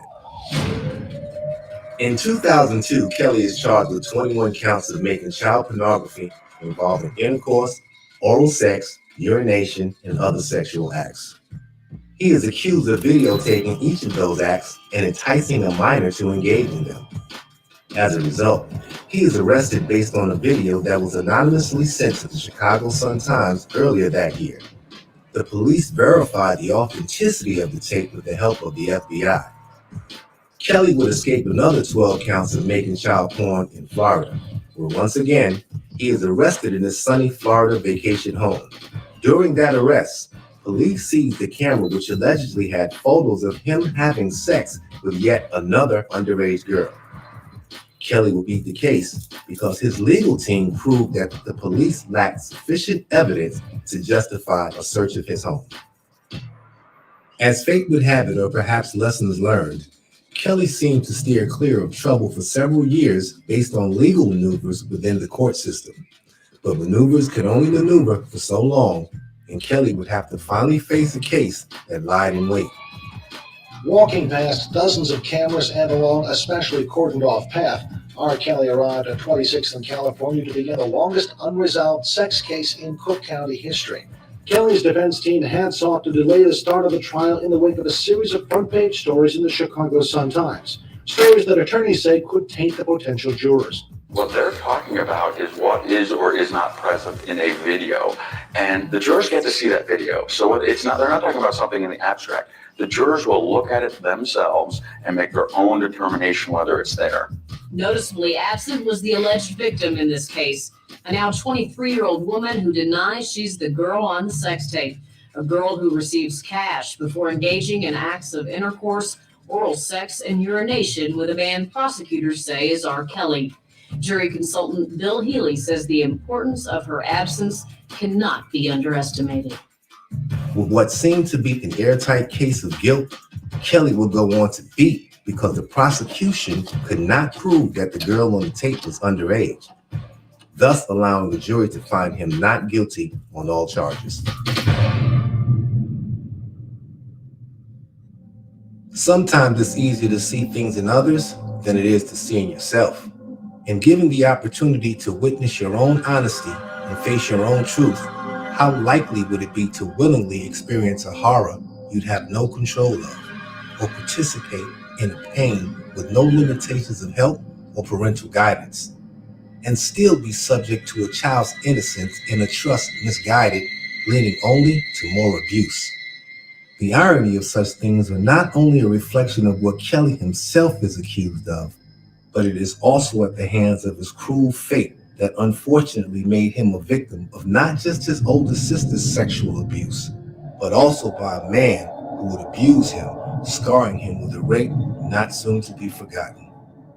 Yet some forget wrong doesn't justify wrong, and by no means should it be excused. Instead, it should be remembered to be understood. I do think that he has hurt in his story. Hurt people, his own trauma, his life story, whatever it is, Nope. who his mother was, who his father was. It was alleged that he was sexually abused as a child. If that is true, he would be vulnerable as well. Doesn't make anything right. But also, I understand that there are non-famous hurt people who also hurt people. I work a lot in prison settings and detention settings, and there are about as many people who have been victimized sexually as people who haven't. I mean, in the world, there was a big study, it's the Average Childhood Experiences study. It's been replicated in many places across the country, in many states. And basically, it's like 28% of women have said that they were sexually abused before the age of 18, and about 16% of men. And when you self-report something like that, it's usually an underestimation because some people feel like they can't tell that to a stranger. And so it's likely that it's higher. There used to be a line of thinking that the mental health, a lot of it would come from the church and spiritual world in that way. And I'm not denying that, and I think it's very helpful and very healthy in a lot of ways. I think that we're in the age where we can do both. You can go to church, you can be a part of a spiritual community, and you can also find a therapist. Why I think that's challenging, why we are still an underserved population, is because we are still a smaller percentage. I think it's very difficult for Black people to wrap their heads around therapy often because you're not sure if you can find somebody who you can relate to, and you're wondering if the information will be used against you. I will reserve my ideas about the insurance companies for another time, but we got to do better. The rate for therapy on average is $150 to $175 an hour. If you're trying to pay rent and getting on the bus to see a therapist, do you have $600 a month? Not saying that it wouldn't be helpful, because I think it would, but do you have $600 a month to reserve for therapy? Generally, no. I feel sad. Honestly, I feel sad thinking about the case. I feel sad thinking about any young woman, lady who was a victim. I feel sad thinking about what R. Kelly could have gone through, potentially being sexually abused or abused as a child. I feel sad that hurt people hurt people. Why I would have a problem with R. Kelly saying, "Oh, I'm hurt, I didn't know," is because he actually had access to resources to get support. He could have gone to therapy. That is separate from him as an artist. Musically, he's absolutely genius. Who doesn't know an R. Kelly song in Black America? I certainly do. But as a psychologist, I spend my time looking at the people part of it. And I feel sad looking at his case. I feel sad looking at all the hurt surrounding this case. I really do feel like society also failed R. Kelly.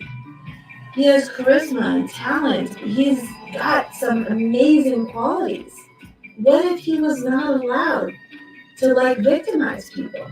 And what if the trauma that he suffered when he was sexually abused as a child, what if that were dealt with in a really different way?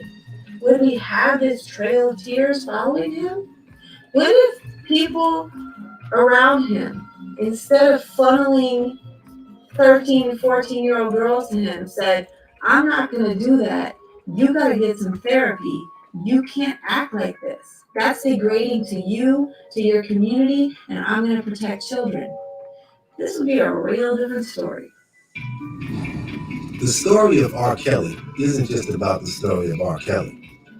In fact, the story is also about the unspoken cultures of groupies, those that hang on, hang around, and hold up the grandiose idea of receiving the perks of someone else's success, the artist. As a result, it's safe to ask about the responsibilities of those kinds of people, the entourage, the circle that seems to circle the center, sometimes playing outside the box of morals where guidelines are easily blurred all in the name of a fame that doesn't actually belong to them. So in order to keep that false sense of security, their actions are often questioned and tested. But be mindful, this isn't an exclusive music act. It is an act often played with anyone who makes it. The entertainment industry is an industry unlike any other.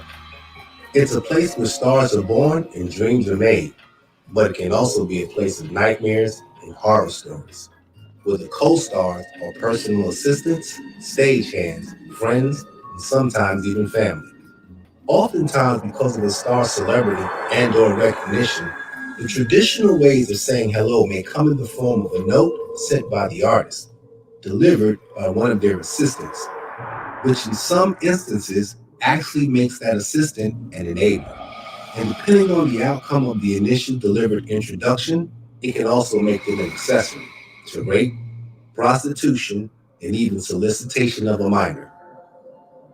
The act is oftentimes not intended to be criminal, and in a court of law, most times it is not. However, what's definitely questioned is the morals and principle of it all. With that being said, one must also take notice of how easy it is to be accused and sometimes destroyed, regardless of a court's verdict. But based on an accuser's story, the penalties of the public are often humiliating and embarrassing, and if true, rightfully so. But in the event that they are not, there are stains upon years of hard work, not easily removed and surely never forgotten. The list of the accused seems to unfortunately be a part of the entertainment culture, and it grows every day. For example, Grammy Award winner CeeLo Green was accused of sexual assault in 2012. According to reports, his accuser said Green slipped some ecstasy in her drink while the two ate dinner. She went on to say she woke up naked in bed with Green in her hotel room. After an investigation, prosecutors declined to file a charge of rape of an intoxicated person, citing insufficient evidence. As a result, Green pled no contest, which allowed him to maintain his innocence and receive 3 years of probation. However, there was a harsher sentence delivered via public scrutiny and social media, one no court could ever overrule, because the negativity of public opinion will always allow a forever debate of guilt or innocence in his case. Rap superstar Nelly was accused and sued for sexual assault by a woman who claimed he tried to force her to perform oral sex backstage after a concert in 2017. Nelly denied the allegations and responded by saying, "The truth will come out and I will be vindicated. These types of false allegations undermine real claims of sexual abuse and harassment by real victims." Nelly's sexual assault charges were ultimately dropped by the UK police, and no further actions were taken in regards to it, legally. However, his case was heard in the court of public opinion and continues to be another debatable topic. Perhaps the most debatable topic on the list of damaging a music artist's reputation is the accusations and allegations against the king of pop himself, Michael Jackson. Jackson, an African-American music icon, has been the subject of sexual misconduct whispers dating back as far as 1986, when rumors started to swirl when he made a commercial for Pepsi that included a 10-year-old boy. Those rumors continued to gain steam, and in 1993, the LAPD began an investigation based on allegations of him molesting 4 children at his Neverland Ranch. Police, however, could find no incriminating evidence with their investigation at Jackson's ranch to support those claims. Unfortunately, Jackson would be plagued with unproven allegations and would spend an incredible amount of time defending himself. He would go on to be sued, brought up on criminal charges, even ridiculed, even though he was acquitted of all criminal charges on June 13, 2005. In addition to it all, Jackson's music was also put under a microscope, and there were cries of muting his music as well. Fortunately, the Michael Jackson name stood firm with musical greatness, but even with his death, his controversy continues.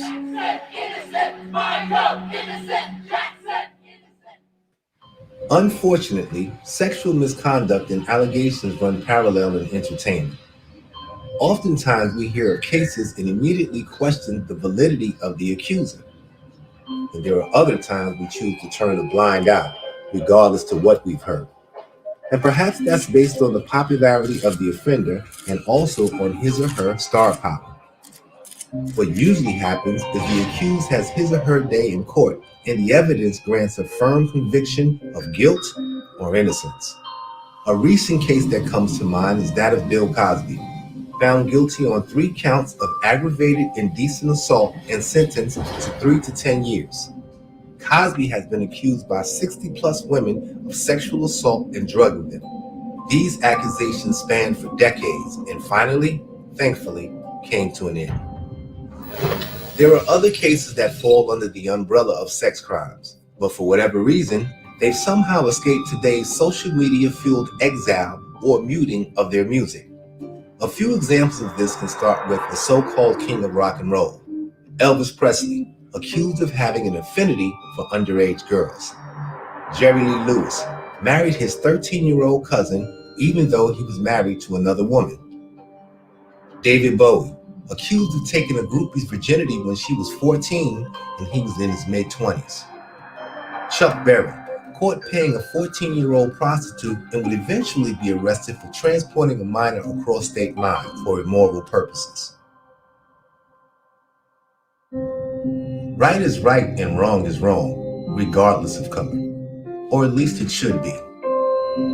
But in the entertainment world, there is a feeling of mistrust combined with an undertone of proven racial disparities. The question that arises is there validation to it, or merely opinions that give grounds to debate history and personal feelings? There's plenty of Caucasian men that's done far worse than what he's done, but that's what I'm saying. It's convenient to bring that to us. Am I for him? Nada. But did he change the game? How can he change something that's been in existence forever? How? He's just another man that got caught up in it. It's just as simple as that. Every black person that has pulled it up by their bootstraps and made something of themselves, they come up with something negative. And that's every one of them. A black man just got a decent job. For him to keep his job, he got to fight through a whole lot of extra stuff that other people don't have to fight. And that's the same thing that's going on with celebrities. I mean, there's not one that nothing negative ever came out of it. You know what I'm saying? This is bigger than R. Kelly. So if they can break Bill Cosby, they can break R. Kelly. They tried to break Michael Jackson. He in his grave, they still trying to break. Race is a part of everything we do. It's a part of the fabric of who we are as a country. We know in the 60s, 70s, 80s, and 90s, these people were wild. We know some of the things they did. Not one accusation against either of these Caucasian artists. We're finding out that now that's Bill Cosby, one woman brought it down. Racism is baked into how we run every system in this country. I do think Black people are far more criminalized than white people in this country. That's as plain as the nose on my face. I mean, that's the truth. Every statistic backs that up. Sexual abuse of like groupies was very normalized for a whole white rock culture, and I don't think that a lot of those people's chickens have come home to roost, so to speak, like they did for, Bill Cosby or R. Kelly. Do I feel like the Black man is being attacked? I do not feel like the Black man is being attacked, because if you've done something LA and it was under Baltimore, you know that you shouldn't have done it, then of course you deserve to be prosecuted by any means necessary. Whether it's R. Kelly, Joe Terry, whoever that is. There's a certain stigma though in America with Black people where we do wrong things, or this or that, and it seems like we're all victimized just because of the circumstances and everything that we've been put in and categorized as. And a lot of that does come from the way we presented ourselves or the way we carried ourselves and certain things like that. A lot of Black Americans are guilty until proven innocent. So like in the court of public opinion, whether he's famous or not, he's still a Black face. And a lot of people have that attachment to the Black face. There is something about America that makes the abuse of any kind perpetrated against Black people a little bit more tolerable. I think it's connected to slavery. I think it still exists today.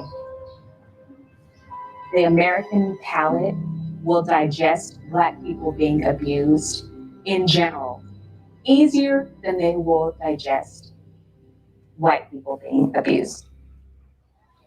I think this case is challenging and tricky as many of the young women or teens, or children, whoever they were brown and Black girls. And so there's a rectification of honoring the bodies and the souls and the nurturance needed for Black and brown girls, and to hold him accountable for those things. I think that there's a lot of layers of things.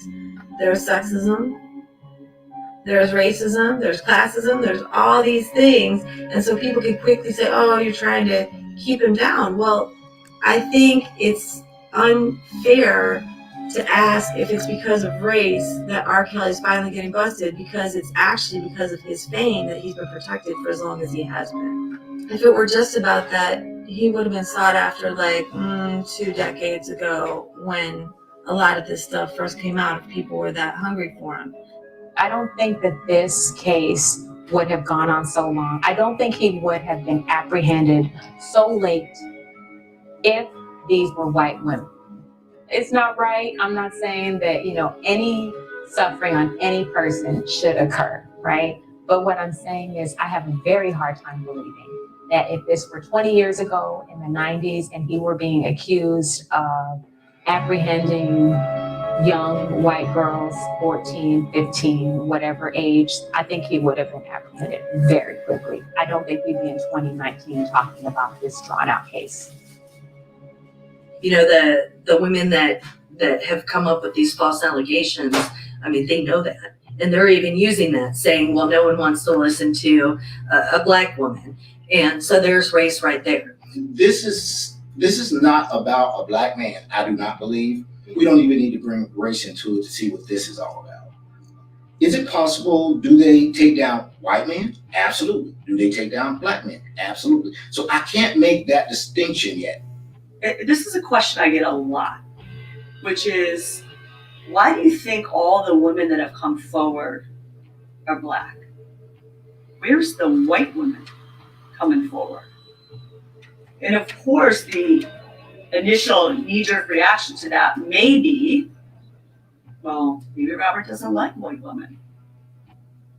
I know that that is not true. I have a direct line of communication with Robert. We've had enormous amounts of time to talk and for me to understand the man behind the megastar that everyone thinks they know. And I found it quite fascinating that we are in a place now where the only women that have come forward are Black. There are no white women on this train because these accusations are false. He won't be convicted until white America says he's convicted. Now, he would have already been convicted if it had been white women involved. America has this knack for playing these games and keep the drama going so everybody can prosper from it financially.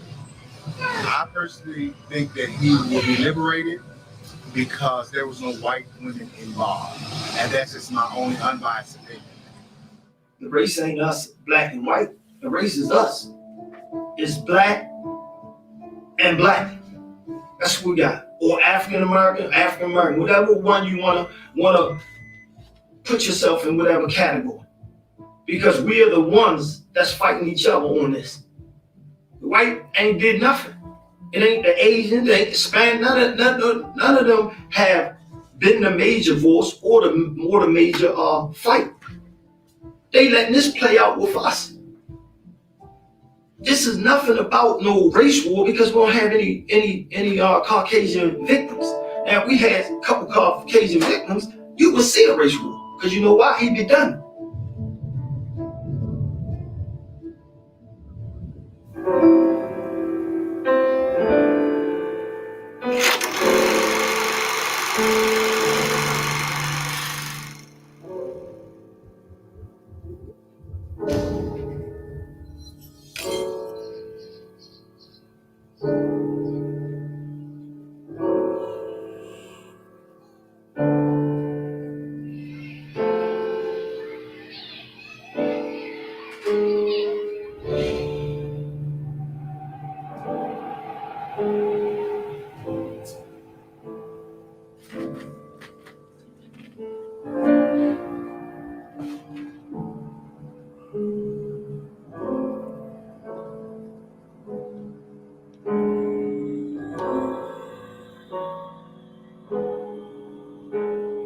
did he really do all this stuff? Is he really a predator or a monster like they're saying?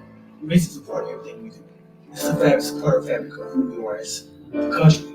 Did he change the game? How can he change something that's been in existence forever? He's just another man that got caught up in it. Yes, he is, young man. Innocent, 1,000%. Innocent until proven guilty. I believe he's guilty. I also believe that hurt people hurt people. I really do feel like society also failed R. Kelly. If he had the chance just to be able to get the help he needs, and I'm talking about R. Kelly, the man, not the superstar, a lot of things would change.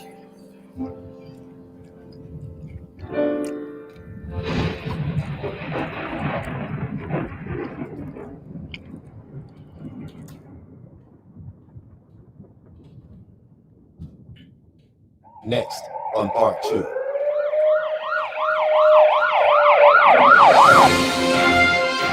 Breaking news.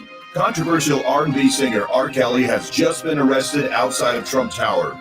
Reports have surfaced that he is facing a multitude of charges, including sexual misconduct, solicitation of a minor, and obstruction of justice.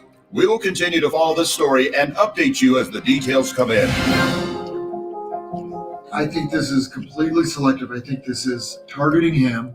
You have a prosecutor in Kimberly Fox who, for the first time in my career I've ever seen it, is putting her cell phone in the middle of a room and asking alleged victims to come forward. Being Black and a woman in America in and of itself can be seen as an obstacle. And so I'm still trying to figure it out, but it's an obstacle I overcome every day. This country is so habituated into pushing people out into the margins and taking away the voice of the powerless that it's really hard for people who are in that position to be taken seriously. I believe Sharonda, at the time I knew her, Johnson, now Face, is lying because she lied to me. And if you lie to someone that you called your best friend, you're lying to anyone. So in the minds of everybody else, we look at it. To me as a parent, I looked at it, didn't pay it any attention, and kept moving. What everybody don't understand is they gotta go through seeing your daughter submerged in water with pills and shit floating and on the floor, and taking your baby girl, trying to save her life. One of the things that's going to be said about this is precedent. And when you look at a man who's being charged like this, what does that give an ordinary man who's not of stature and don't have the ability to draw resources to have 4 attorneys? And all of a sudden he's made with these allegations. How then does he fight it? How then does he prepare himself for this Me Too movement and as we move forward? Precedents.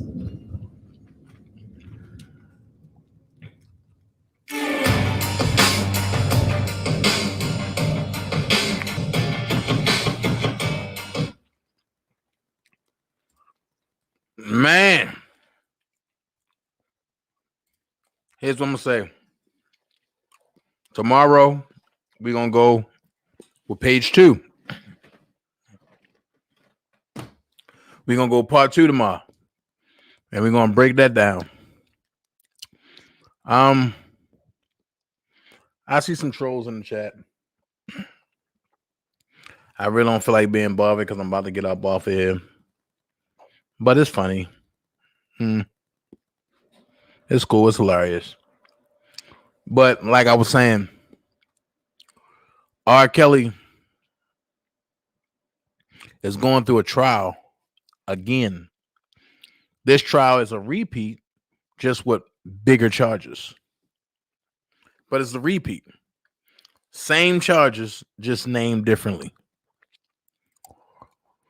So I want y'all to get some sleep. It's 2:11 in the morning. Tomorrow morning I'm gonna be on. Oh man, I'm gonna be on just about all day tomorrow.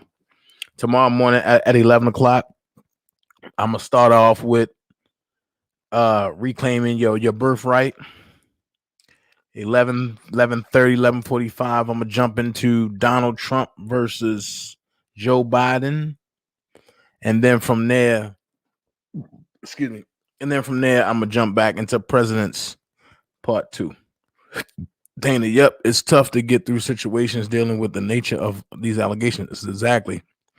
Everyone still feel like you are guilty, even though you are innocent. Okay, gotcha. All right. Oak Cove Dream Team, love y'all. Remember, elephants don't swat flies. And be someone important. Be yourself. I'm about to head into the mall. We gone. Peace.